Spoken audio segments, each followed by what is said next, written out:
Alright, how are you? My name's Kaylee, and I've been meaning to make you a video for a very long time. I found you quite a while ago and watched a couple of your videos, and you really invoked some kind of discussion and within me. And so yeah, I just finally kind of had one of your videos pop up again, and it was, I think, your most recent one. And it really inspired me much more than the other video that I watched. I just want to also say I'm going to just touch upon a small part of your video because I actually find your videos are really good, but they're so almost overwhelming with on how to really respond back to you.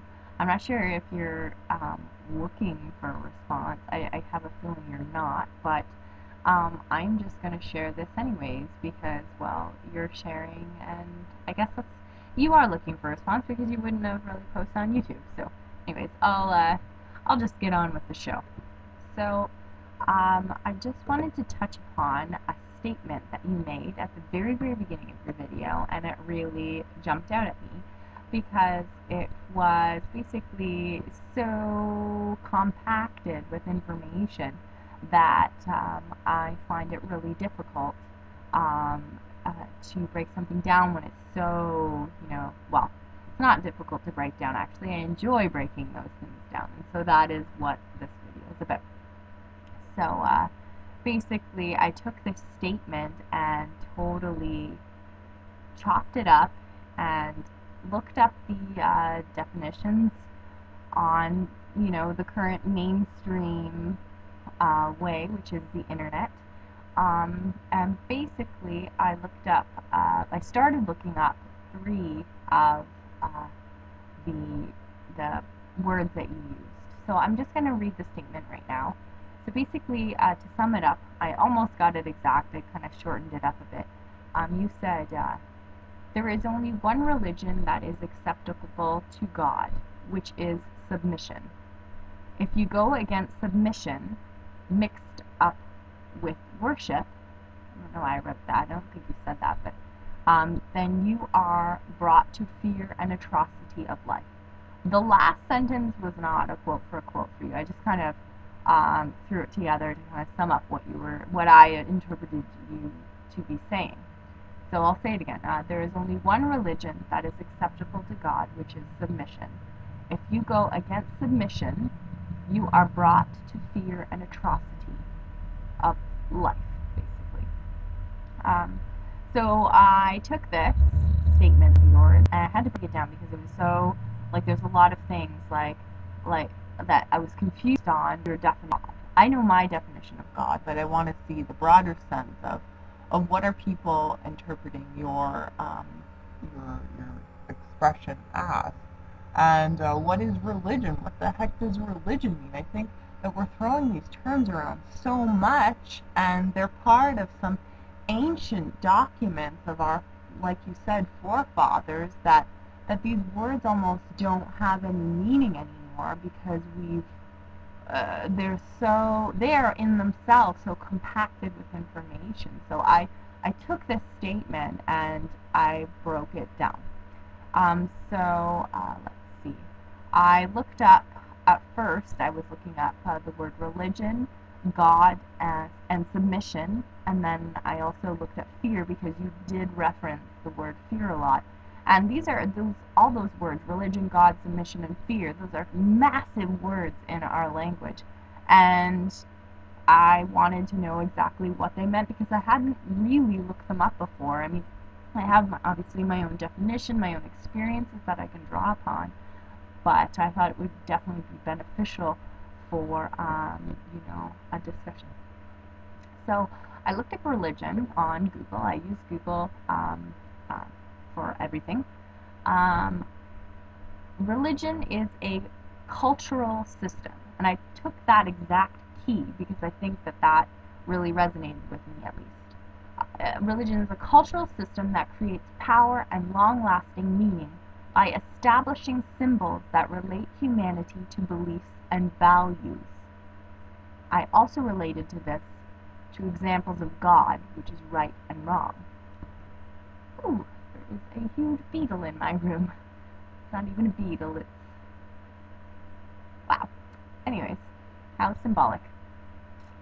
And then I also went on to define submission, which is it says, it is the act of yielding to power or authority, surrender of the person and power to the control or government of another.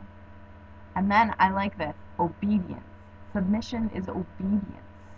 And to me, obedience is, well, you know, structuring yourself. Whether it's some external force, like me teaching my dog not to jump up when I'm eating, and then that dog learns to be obedient out of respect and benefit for all, because, you know, it's just a way of existing in society to work with each other. We're all creatures and we all need a set of rules or boundaries. And I thought that was pretty good, obedience as submission.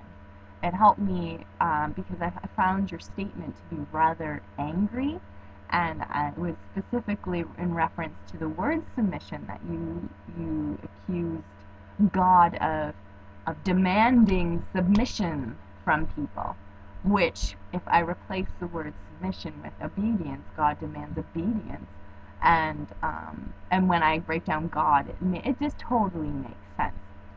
So then next, after the fact that, you know, obedience and submission, I looked up the word God, and this was so funny.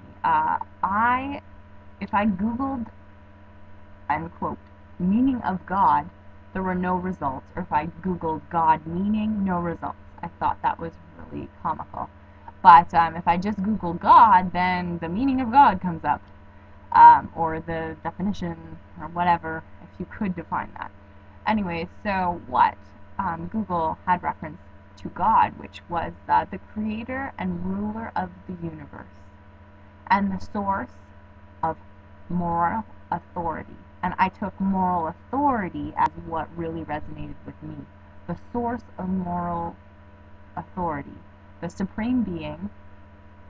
And then it also, I love this, in the very bottom it said, the gallery in a theater, in reference to God.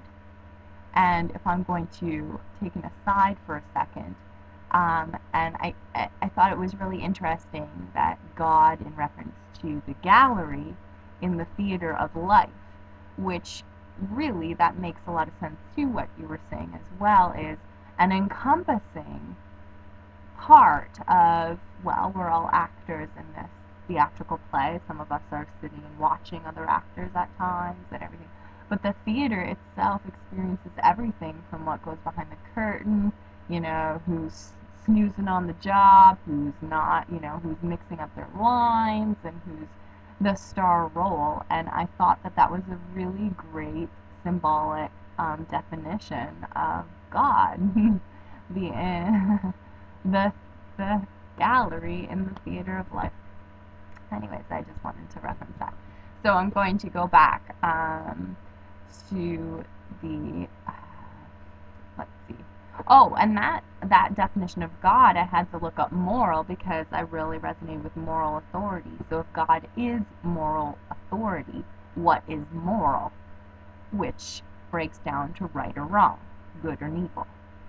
So, and for extra fun, I looked up the Bible because I didn't exactly know what that word meant, you know.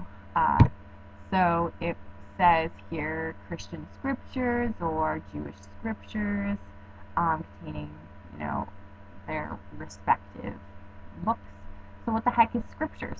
And so then I looked up scriptures, which is a sacred writing or book, or an authoritative statement. And I'm assuming that that statement is representing God, from God, which basically means that scriptures is the moral code, as translated from who knows where, maybe our ancestors, like you said.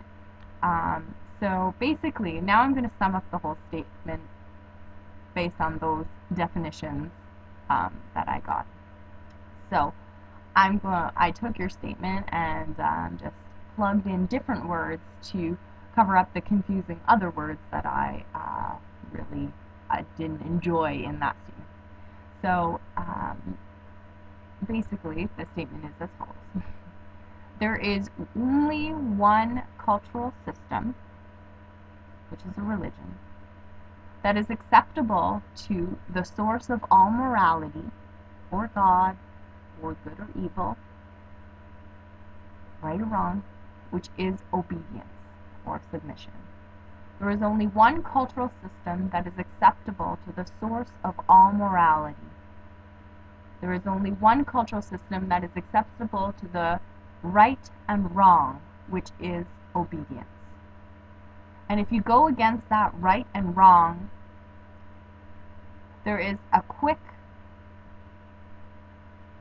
punishment, which will be your disobedience through fear, which is a lack of life, or yeah, I think I confused myself.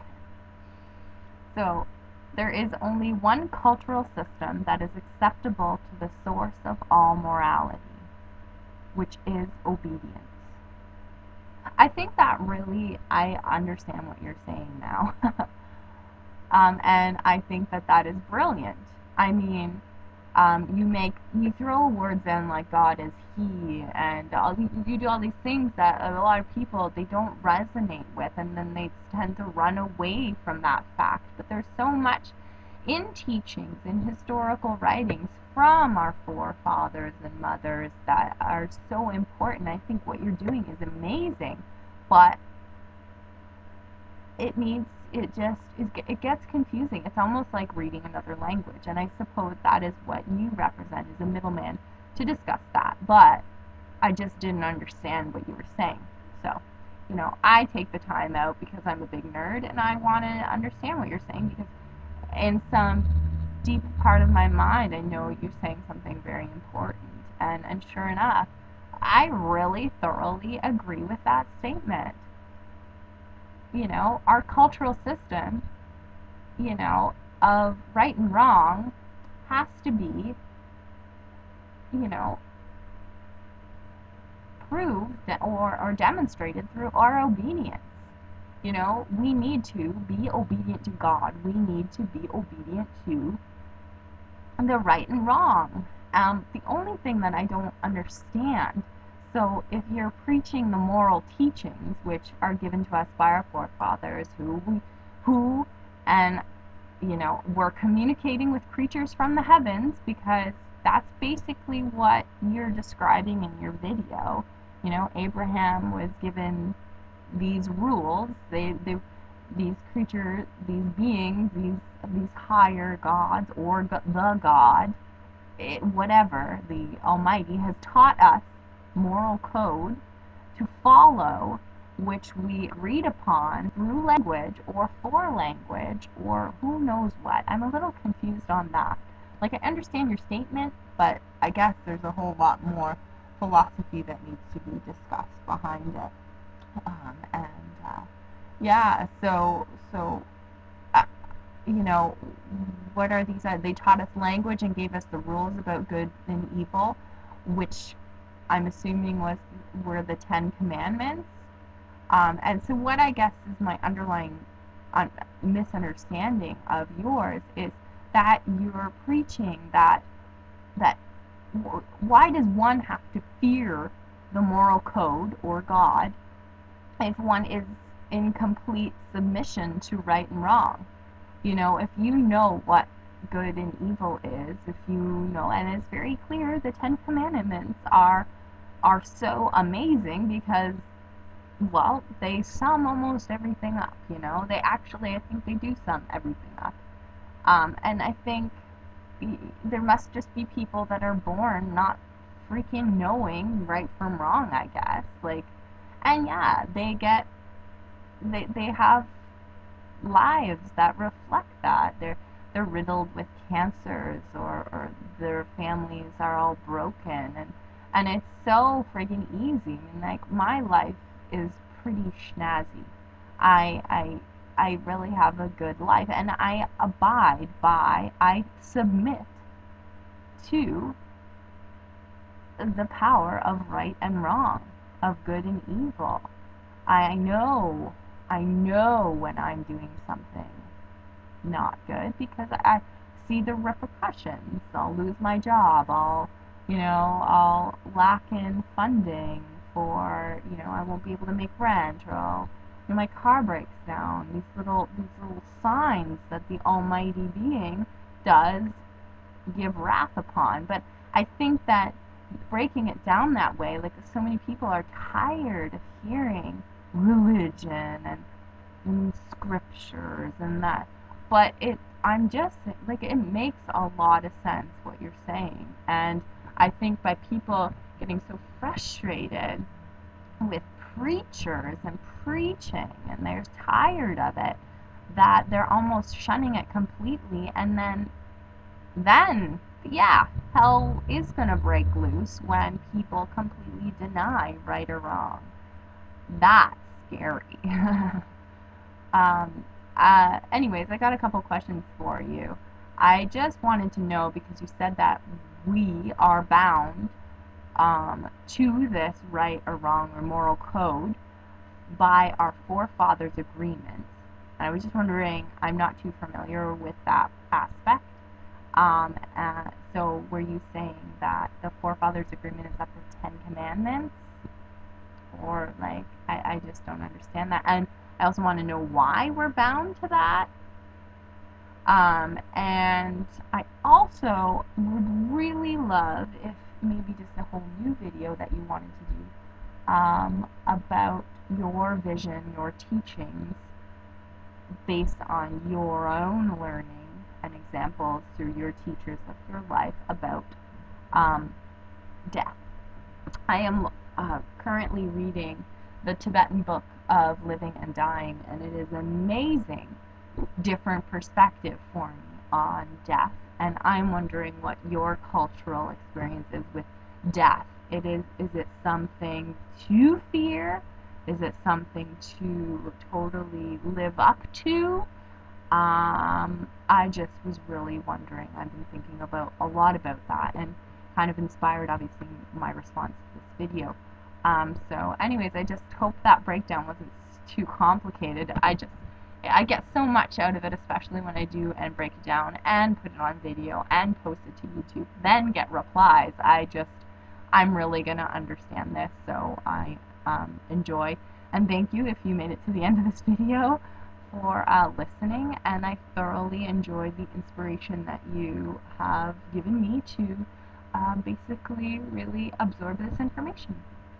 So have a wonderful evening, and yeah, I look forward to, I guess, watching other videos of yours. Yeah, just maybe like make videos a little shorter or compacted with information, because that one story about the lamb, the gold lamb or something, and everyone worshiping the gold lamb. I mean, I could have went off on another video based on that story. I'm not familiar with that story, so yeah. Anyways, it's pretty exciting. Thank you, and yeah, I send peace, love, and everything to your family and their families and their friends and yeah, and their enemies, because I think that's important. That yeah, everyone needs a lot of love now, because we're all avoiding good and evil.